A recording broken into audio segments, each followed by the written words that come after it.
So you're here today to tell us a very interesting story about your ankle, right? Yes.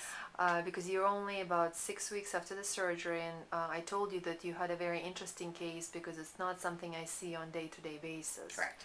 And you actually went to several other doctors before, right? I went to one other doctor Uh-huh. for an extended Uh-huh. period of time and like an emergency type place And they put you in a brace, right? for months. Yeah, 4 months in a brace. Yeah. Well, you have more patience than I do for sure. Yeah.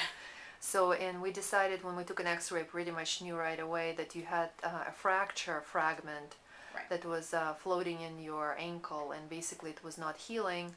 So we had to do something to take the fracture fragment out, and Correct. it basically right away gives you relief because it's like a pebble in the shoe.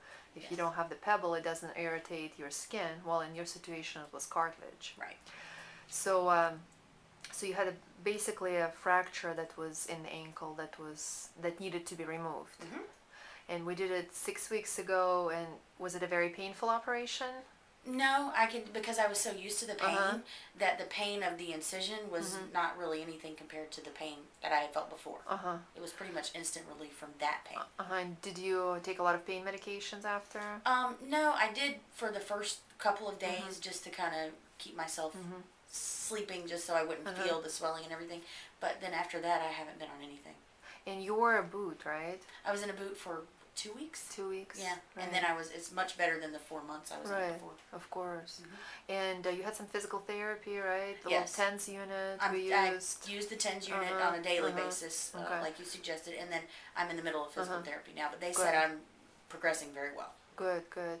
So overall, looking back, and you're only 6 weeks, and it's really only 6 weeks Yeah. after the surgery, was it worth it? Oh, it was absolutely worth it. I feel like I've gotten, as you know, in my job, what I do, I have to be on my feet all the time. So it's easier for me. It's not as painful, and I don't have to worry about the crazy pain at the end of each day. Right, right. And so basically, looking back, you say that if somebody who had this condition and lived with it and was contemplating on whether to have surgery or not, would you recommend it? Oh, absolutely. Have the surgery. Have the surgery. Have Oh, the surgery good. without a doubt. And your pain is much better than before the surgery, Oh, right? 100 times better. It feels Good, like. good. And you're still recuperating. I mean, you're only a very short. Yeah, just still the incision pain, Right, but of I mean, course, just of typical course. swelling. but Of course. That's it. Well, thank you so much for sharing your story with us, and I hope that it helps somebody to make a right decision, right? Absolutely, me too. Yeah. All right.